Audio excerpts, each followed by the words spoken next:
Goma, une ville animée de la République démocratique du Congo, est désormais l'épicentre d'une souffrance humaine indescriptible.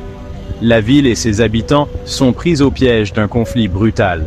Des groupes rebelles, en particulier le M23, se disputent le contrôle. Leur lutte pour le pouvoir a plongé Goma dans une crise humanitaire aux proportions catastrophiques. La violence est incessante. Des coups de feu résonnent dans les rues. Des explosions secouent la ville. Les civils, piégés chez eux, vivent dans un état de peur constant. Les rues, autrefois animées, sont désormais étrangement désertes. La peur est devenue un mode de vie. Le conflit a déplacé des centaines de milliers de personnes. Des familles ont été déchirées. Des maisons ont été détruites. Les plus chanceux ont trouvé refuge dans des camps de déplacés surpeuplés.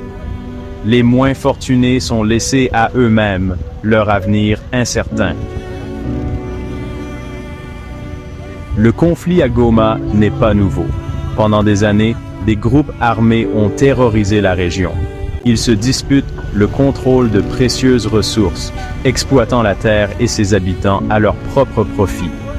L'armée congolaise est dépassée et moins bien armée. Ses efforts pour endiguer la violence ont été largement inefficaces. Ce sont les civils qui paient le prix fort de ce conflit. Ils sont pris entre deux feux, leur vie considérée comme accessoire.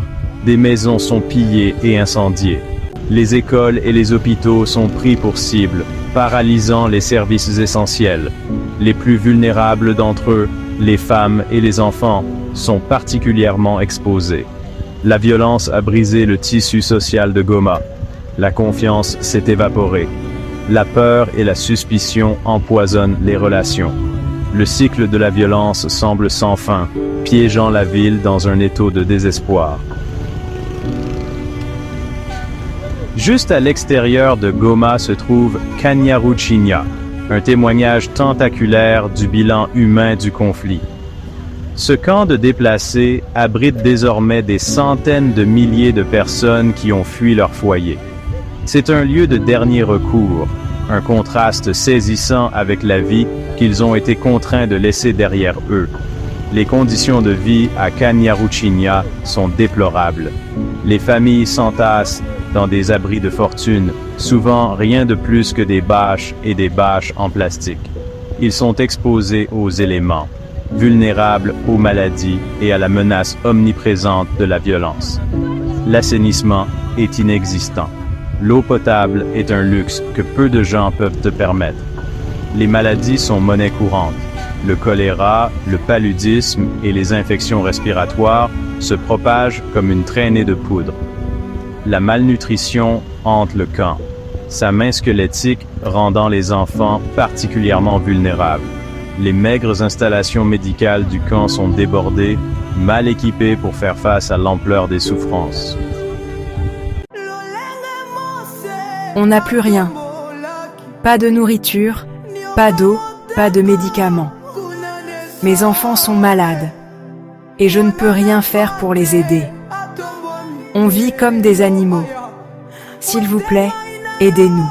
Aline, une mère de 3 enfants âgée de 34 ans, est assise sur le sol en terre battue de son abri de fortune à Kanyaruchinya.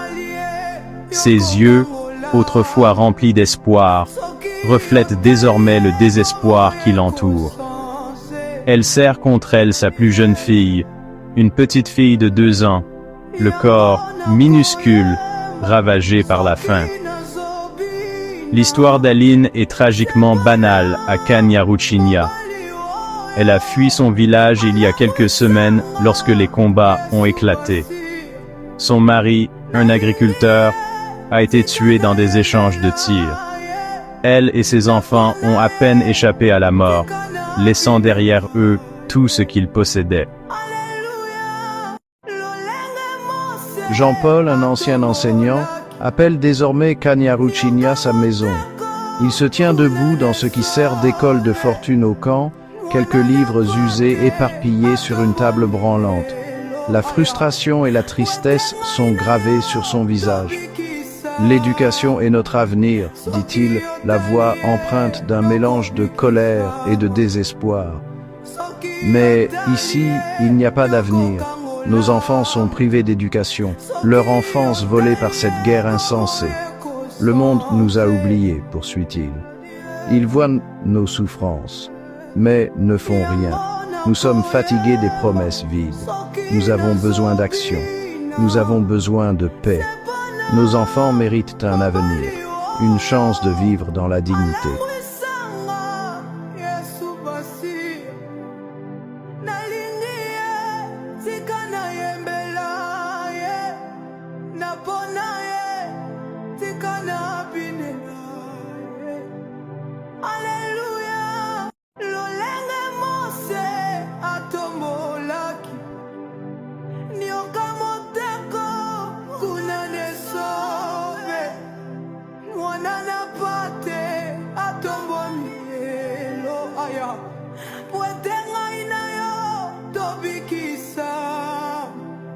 Soki otalie yokobikisama, soki otalie yokokangolama, soki otalie bomoye kosanse.